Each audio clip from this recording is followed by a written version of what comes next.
आशा भाव स्मरात भूयः, ये तो स्मृति से भी बड़ी है आशा। आशा की डोर को पकड़ करके व्यक्ति बहुत आगे बढ़ सकता है। स यह आशां ब्रह्म इति उपास्ते आशया अस्य सर्वे कामा समृद्ध्यन्ति अमोघा ही अस्य आशीषो भवन्ति। कितनी बड़ी बात कह रहे हैं। स वह व्यक्ति, यह आशां ब्रह्म इति उपास्ते, जो इस आशा को ब्रह्म समझ करके इसकी उपासना करता है, माने आशा कभी नहीं छोड़ता है। जैसे बोलते हैं ना, जब तक श्वास तब तक आस। तो उसका मतलब यही है कि जब तक जीवन है तब तक आशा नहीं छोड़नी चाहिए। तो चमत्कार घटित हो जाते हैं। तो किसी किसी रोगी को जब हॉस्पिटल में ले जाते हैं तो लगता है कि भाई इसमें बचने के कोई चांस तो नहीं है, लेकिन फिर भी उनके जो संबंधी हैं उनमें कुछ लोग ऐसे होते हैं, वो कहते हैं भाई नहीं, जब तक शरीर में श्वास है, प्राण है, तब तक तो आशा लगा के रखना चाहिए। तो जो आशा लगा के रखते हैं और ऐसी दुआएं करते हैं, और खुद रोगी भी ऐसी अपनी मनोवृत्ति रखता है कि नहीं मेरे को कुछ नहीं हो सकता है, तो वो फिर ऐसे बड़े बड़े रोगों से भी बाहर निकल आते हैं, कैंसर जैसे रोगों से ठीक हो जाते हैं। तो ये क्या है? जीवन की आशा, आत्मविश्वास। स यह आशां ब्रह्म इति उपास्ते आशया अस्य सर्वे कामा समृद्ध्यन्ति। इस आशा के कारण इसकी सभी कामनाएं समृद्ध्यन्ति, पूरी हो जाती हैं, समृद्ध हो जाती हैं। जो भी उसकी शुभ कामनाएं हैं वो सब पूर्ण हो जाती हैं आशा के कारण। तो व्यक्ति को आशा नहीं छोड़नी चाहिए। अमोघा ही अस्य आशीषो भवन्ति, और इसके आशीष अमोघ हो जाते हैं। इसके आशीर्वाद, जिसने कभी आशा नहीं छोड़ी, जिसने पुरुषार्थ किया, तो अब इसके अंदर एक ऐसी शक्ति आ जाती है कि ये दूसरे को भी प्रेरणा दे सकता है ना। आशीर्वाद क्या है?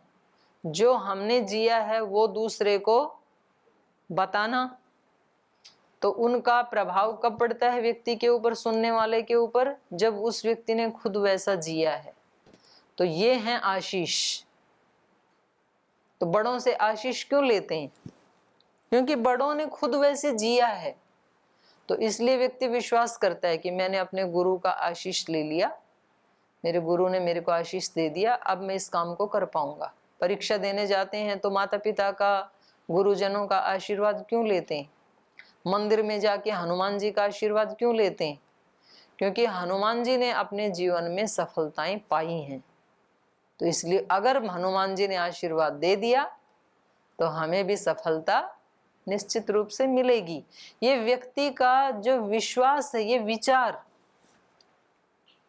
हनुमान जी आशीर्वाद किसी को दें किसी को ना दें ऐसा नहीं है, वो तो सबके लिए एक ही जैसी है मंदिर की मूर्ति। तो पर किसी के मन में ये विचार उठ गया कि मुझे आशीष मिल गया और मैं इस इंटरव्यू में, इस परीक्षा में पास होने ही वाला हूं, ये विचार उसको पास करवा देता है।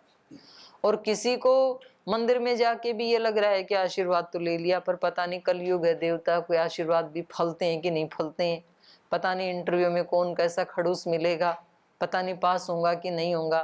तो निश्चित रूप से वो फेल होने ही वाला है, क्योंकि उसका ये जो डामाडोल विचार है ना, ये ही उसको फेल करवा देगा। देवता नहीं फेल करवाते। तो इसलिए कुछ फिर आके देवता को प्रसाद चढ़ाते हैं, कुछ ब्लेम करते हैं। ऐसे ही माता पिता को कुछ आकर के धन्यवाद देते हैं कि आपके आशीर्वाद से हो गया, और दूसरे आके ब्लेम करते हैं, बोले मुझे पता ही था कि मेरे को कभी तुमने दिल से आशीर्वाद दिया ही नहीं, तो ये फेल होना ही था। तो वो कहते भैया हमने तो दिल से ही दिया था, अब हम क्या करें? तो क्योंकि इसका अपना मनोबल, अपनी आशा, अपना विश्वास वो डगमगा रहा था, तो इसलिए असफल होना ही था। व्यक्ति का खुद का चित्त जब तक बेचैन है, समाहित नहीं है, तब तक वो कोई उपलब्धि नहीं कर सकता है। और आशीर्वाद भी उन्हीं को ही मिलते हैं जो स्वयं अपने आशीष अपने साथ रखते हैं। आपको आपकी आत्मा का ही आशीष नहीं मिला तो दूसरा कौन आशीष दे देगा? इसलिए अपना आशीर्वाद व्यक्ति को जरूर बना के रखना चाहिए। पांडवों ने अपने आशीर्वाद अपने साथ बना के रखे, इसलिए गांधारी भी हमेशा उन्हीं को आशीर्वाद देती थी, अपने वाले को नहीं देती थी। अपने वाले को बोलती थी चिरंजीवी भव, उनको बोलती थी विजयी भव, क्योंकि उसको भी पता था कि जीत इन्हीं की होनी है। क्यों? क्योंकि उनके अंदर इतना आत्मबल है। उन्होंने पहले ये तय कर रखा है कि जीत हमारी ही होनी है। जीत हमारी क्यों होनी है? क्योंकि हम सत्य पे प्रतिष्ठित हैं, क्योंकि हम धर्म पे प्रतिष्ठित हैं, तो हमें कोई हरा नहीं सकता है। तो जब व्यक्ति स्वयं ऐसा दृढ़ निश्चय रखता है अपने मन में कि मैं अपने सत्य के ऊपर आरूढ़ हूं, मैं अपने धर्म पे आरूढ़ हूं, मुझे कौन हरा सकता है? कोई नहीं हरा सकता है मुझे। तो इसलिए इन्होंने कहा कि इसके आशीष कैसे हो जाते हैं? अमोघ। अमोघा ही अस्य आशीषो भवन्ति। इस व्यक्ति के जिसने कभी आशा की डोर को नहीं छोड़ा और हमेशा भगवान के ऊपर विश्वास रखता है। एक व्यक्ति ने एक अपनी वो बताई, मेरे को कहानी बताई, सच्ची ही घटना है ये। बोल जी, मेरा एक दोस्त था और वो मतलब बहुत, जब से पढ़ाई करता था तब से मैं उसको जानता हूँ, बड़ा निश्चिंत सा रहता था और उसके जीवन में बहुत तरह की बाधाएं आई, लेकिन वो हर बार ये कहता था कि भाई ये बाधा तो आ गई, लेकिन मेरा भाग्य बहुत अच्छा है, मेरा बहुत गुड लक है, मैं कहीं ना कहीं से निकल ही जाऊंगा। कई बार बहुत बाधाएं आई जीवन में और कोई ना कोई ऐसी शक्ति आती है वो मुझे निकाल देती है, और वो सचमुच ही निकल जाता था। बहुत सारी आई परिस्थितियां और फिर भी निकल ही गया। वो मेरे को ये लगता था कि भाई अब की बार तो गया, काम से फंस गया। तो बोले मैं फंसता ही चला गया, वो निकलता ही चला गया। तो बाद में मैंने पूछा कि भाई ऐसा भी क्या है कि उन्हीं परिस्थितियों से तू बाहर निकल जाता है और मैं फंस जाता हूँ? तो उसने बताया कि मैं हमेशा ये सोचता हूँ कि भगवान मेरे साथ है और मैं निकल ही जाऊंगा, मेरा भाग्य बहुत अच्छा है। अब इस एक विचार ने उस व्यक्ति को पूरे जीवन में सब परिस्थितियों से बाहर निकाल दिया, जिसने ये सोच लिया मेरा भाग्य बहुत अच्छा है, और जिसने ये सोच लिया कि मेहनत तो बहुत करता हूं लेकिन मेरी किस्मत फूटी है, मुझे कभी मिलता नहीं है कुछ। वो व्यक्ति हमेशा असफल ही होगा, क्योंकि उसने विचार ही क्या कर लिया, मेरी किस्मत खराब है। उसके इस विचार ने उसको हमेशा डुबोया कि मेरी किस्मत खराब है। तो ये छोटी छोटी चीजें हैं। व्यक्ति को लगता है जी ऐसे कहने से क्या होगा, बहुत कुछ होता है। जैसा हम सोचते हैं, जैसा हम बोलते हैं, वैसा ही इस ब्रह्मांड की शक्तियों के साथ हमारा नाता जुड़ जाता है और फिर वैसा ही हो जाता है। तो कभी भी गलत नहीं सोचना, वही सिखा रहे हैं ये, विचार से लेके, संकल्प से लेकर के, अवेयरनेस से लेकर के। दिमाग सबके पास है, सोचना सबको नहीं आता है। मन सबके पास है, मनन करना नहीं आता है। आशा सबके पास है, लेकिन उस आशा का सदुपयोग कैसे करें ये सबको नहीं आता है। सबको भगवान ने वही शक्तियां दी हैं। कुछ कर जाते हैं, कुछ सीख लेते हैं दूसरों से, कुछ नहीं सीख पाते। तो इसलिए यहाँ कह रहे हैं कि नारद, इस आशा को तू साक्षात ब्रह्म का ही रूप मान। उपनिषदों में वायु के लिए आता है ना, त्वमेव प्रत्यक्षम ब्रह्मासि, त्वमेव प्रत्यक्षम ब्रह्म वदिष्यामि, ऋतम वदिष्यामि, सत्यम वदिष्यामि। तेरे सामने जो भी बोलूंगा वो क्या बोलूंगा, ब्रह्म वदिष्यामि, विराट ही बोलूंगा, सत्य ही बोलूंगा। तो किसी भी चीज को हम साक्षात ब्रह्म समझ करके, और किसी को भी नहीं तो अपने हृदय में तो है ना ईश्वर, ईश्वर सर्वभूतानां हृदयेशे अर्जुन तिष्ठति।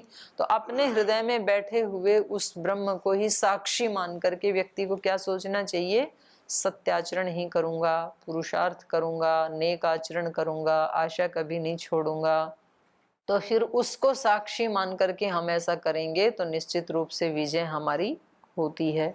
यावद आशया गतम तत्र अस्य यथा कामचारो भवति। तो आशा का जहां तक क्षेत्र है वहां तक इस व्यक्ति की भी निर्बाध गति हो जाती है और रुकता नहीं है, फिर आगे ही आगे बढ़ता ही चला जाता है वो, क्योंकि उसको नए नए आइडिया जाते रहते हैं। फिर जो कहा जाता है ना, उसमें गीता में भी पूछा, समाधिस्थस्य का भाषा, वो कैसे बैठता है, कैसे चलता है, कैसे सोचता है।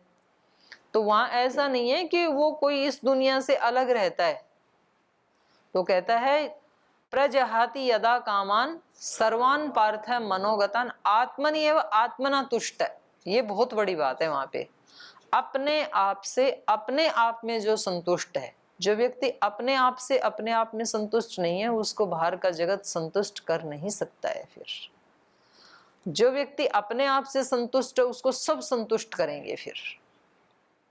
इसलिए विजय अपने से शुरू होती है, अपने मन से। आत्मनि एव आत्मना तुष्ट। और अपने आप से व्यक्ति अपने आप में कब संतुष्ट होगा? जब वो 100% अपने कर्तव्य का पालन करेगा। असंतुष्टि हमें कब होती है? जिस दिन जो करना था वो हम कर नहीं पाए, तो व्यक्ति फिर पछताता रहता है। उठना था 4 बजे, उठे नहीं, तो आप संतुष्ट नहीं हो सकते। आप बिस्तर में तो पड़े रहे और 2 घंटा, 6 बजे उठे 4 बजे की बजाय। आपको जो याद करना चाहिए था, सूत्र जो पढ़ाई करनी चाहिए थी, वो की नहीं आपने, अब आप संतुष्ट नहीं हो सकते। उंगड़ाए हुए डोलेंगे। उंगड़ाया समझते हो? अप्रसन्नता की स्थिति जिसमें प्रसन्नता नहीं है। संतुष्ट कब होंगे? जितना याद करना था वो फटाफट याद करके सुना दिया। जब उठना था उठे, जितना व्यायाम करना था किया, जितना प्राणायाम करना था किया, जितना ध्यान करना था किया, यज्ञ में भी एकाग्रता से बैठे। अब आपको कोई असंतुष्ट नहीं कर सकता है, क्योंकि अपने आप में अपने आप से जो संतुष्ट है उसको कौन असंतुष्ट कर सकता है? कोई नहीं कर सकता है फिर।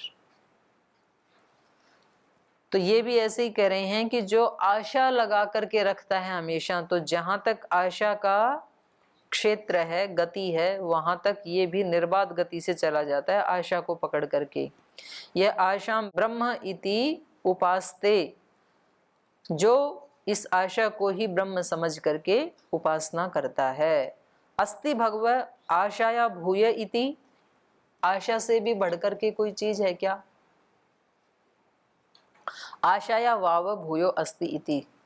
हाँ नारद, आशा से भी निश्चित रूप से बड़ा है। तन्मे भगवान ब्रवीतु इति, तो फिर आप मुझे उसी का उपदेश दीजिए। प्राणो वा आशाया भूयान यथा वा अरा नाभौ समर्पिता एवं अस्मिन् प्राणे सर्वं समर्पितम्।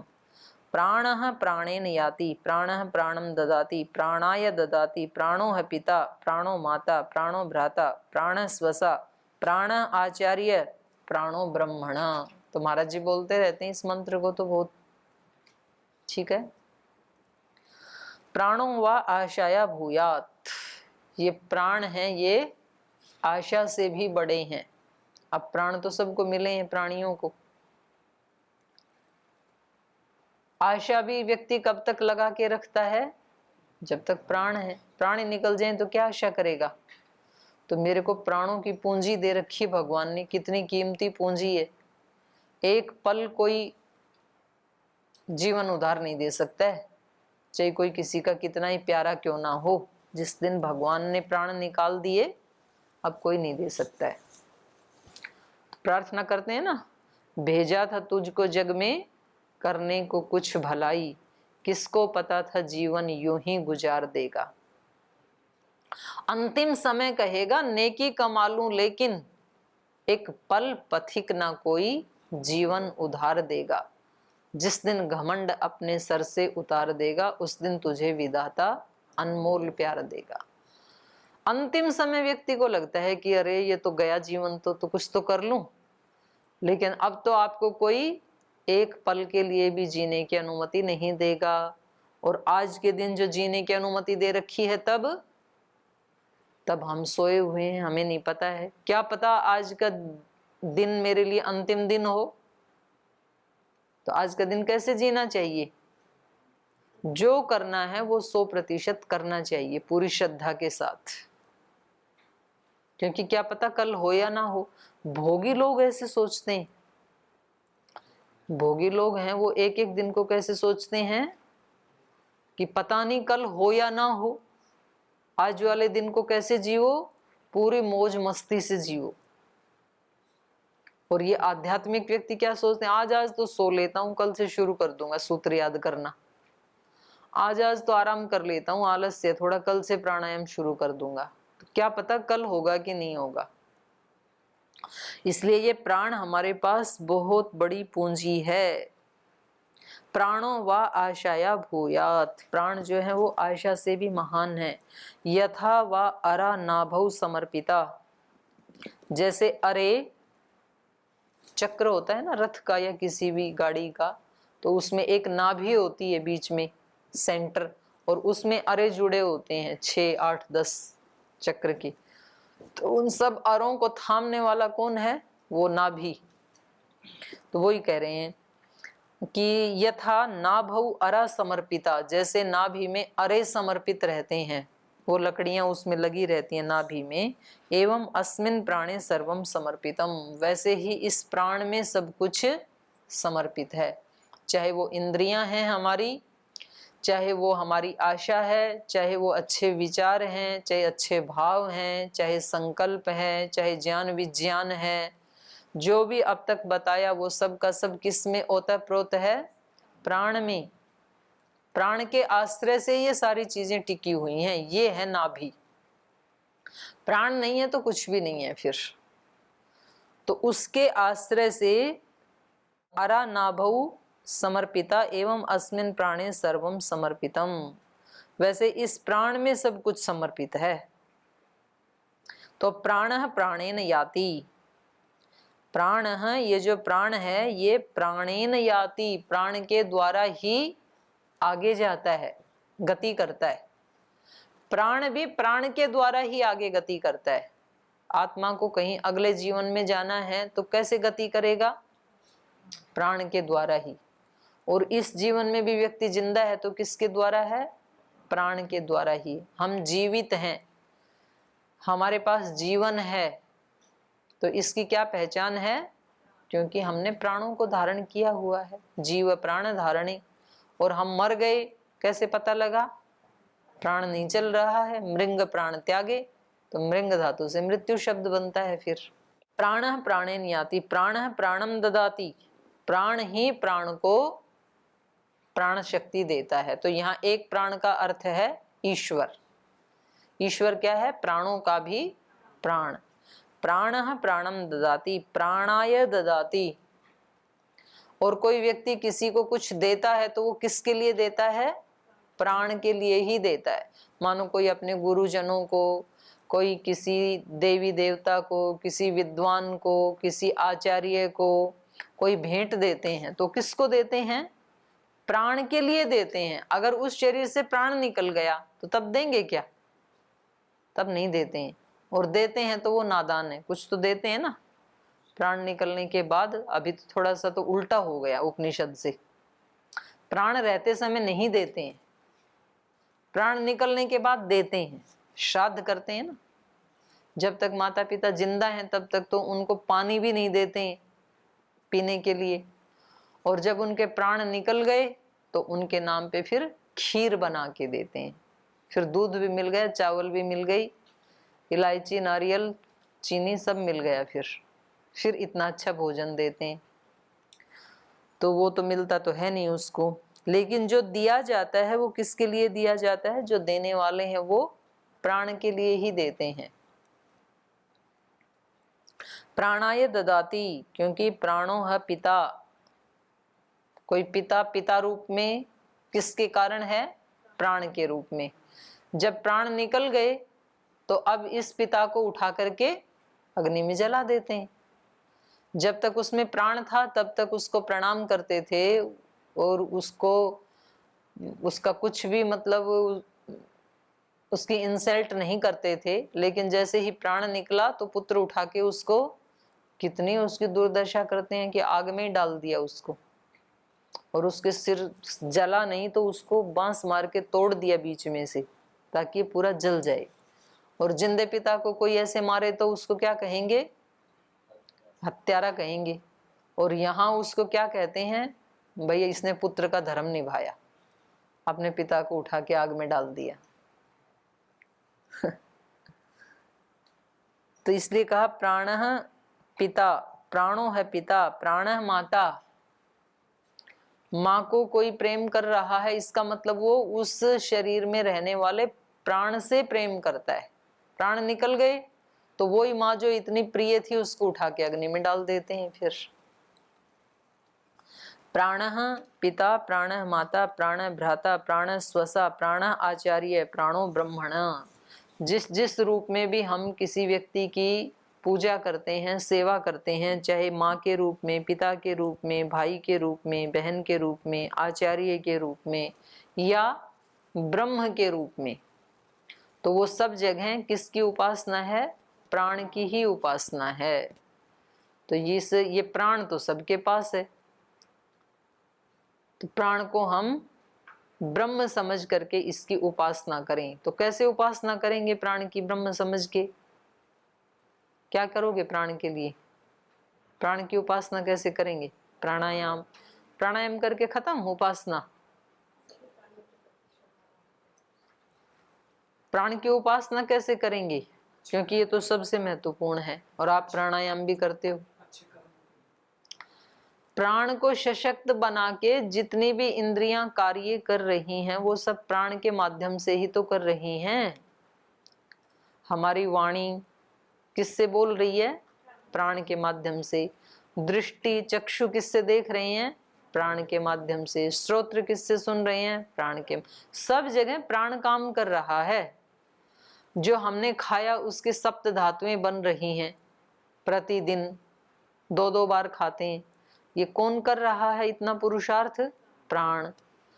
हमारा हार्ट प्रतिपल अशुद्ध खून को बुलाता है, शुद्ध खून की सप्लाई करता है, अशुद्ध को फिर फेफड़े में भेजता है शुद्ध होने के लिए।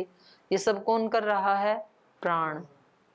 सारी जितनी भी एक्टिविटी चल रही हैं बाहर या अंदर, वो सब किसके माध्यम से हो रही हैं? प्राण के माध्यम से। तो प्राण की उपासना क्या है? इन सब कार्यों को किस भाव से करना? पूजा भाव से, यज्ञ भाव से, श्रेष्ठ से श्रेष्ठतर, श्रेष्ठतम उनको बनाना। यही प्राण की उपासना है, यही प्राण का सदुपयोग है, यही प्राण का सम्मान है, यही प्राण की पूजा है। क्योंकि उसी प्राण शक्ति से आप इन हाथों से किसी की हिंसा भी कर सकते हैं और उसी प्राण शक्ति से इन हाथों से किसी की सेवा भी कर सकते हैं। उसी प्राण शक्ति से आप इस वाणी से किसी नीचे गिरे हुए को उठा भी सकते हैं और इसी वाणी से किसी अच्छे भले काम करते हुए व्यक्ति को गिरा भी सकते हैं। प्राण ही तो है, ये शब्द ही तो हैं। एक शब्द ऐसे हैं जो किसी बिल्कुल हताश निराश व्यक्ति में एक नया जीवन जगा देते हैं, और एक ऐसे शब्द होते हैं कि अच्छा भला जीवन चल रहा था, उन शब्दों ने जीवन ही तबाह कर दिया।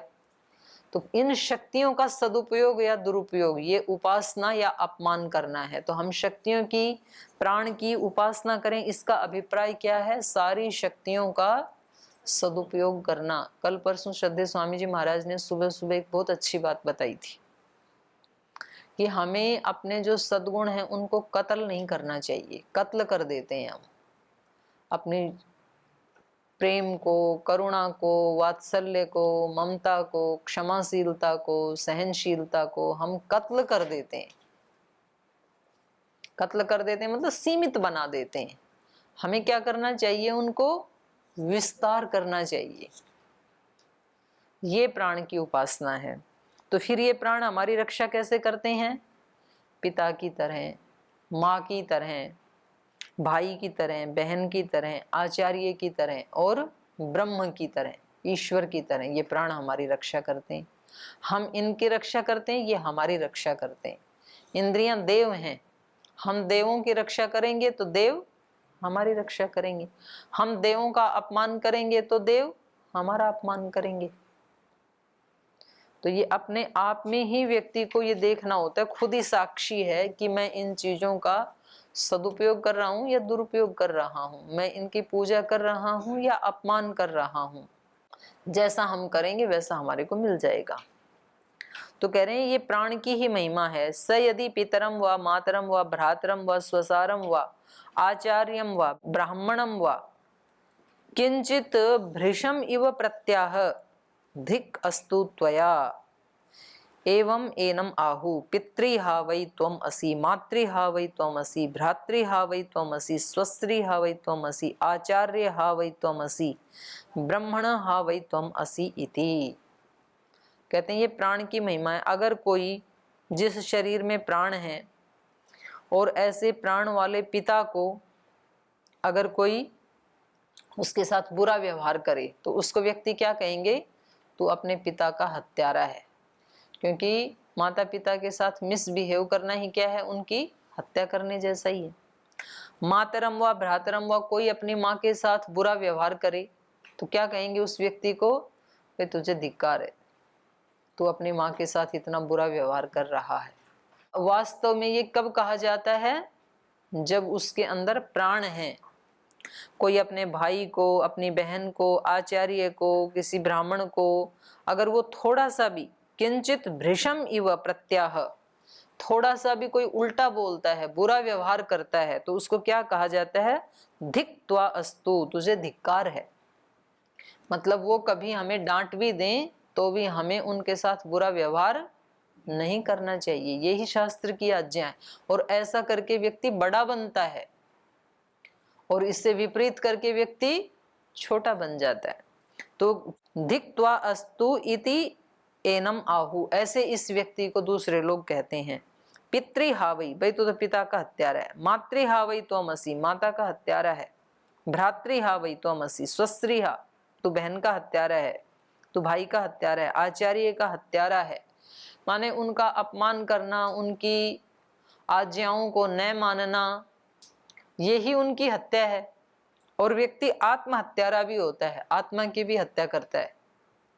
माने आत्मा के जो अभी बताए ना, प्रीति का विस्तार करना, करुणा का विस्तार करना, क्षमा का विस्तार करना, यही आत्मा की भक्ति है, पूजा है, उपासना है। और इनको कत्ल कर देना ही आत्महत्या है। आत्महत्या फांसी लगाना थोड़ी ही है, उससे तो शरीर की हत्या होगी, आत्मा की हत्या नहीं होगी। आत्मा के जो गुण है वैसा आचरण न करना, यही आत्महत्या है।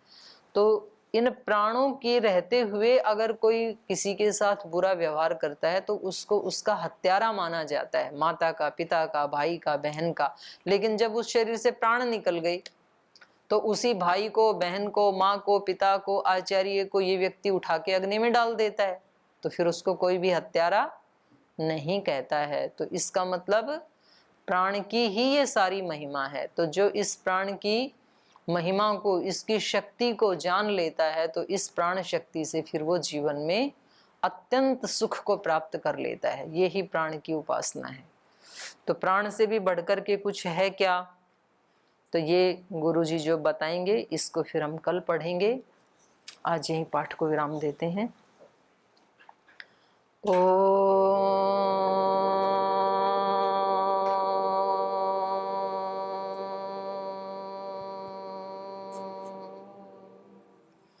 शांति शांति शांति। श्री गुरुभ्यो नमः।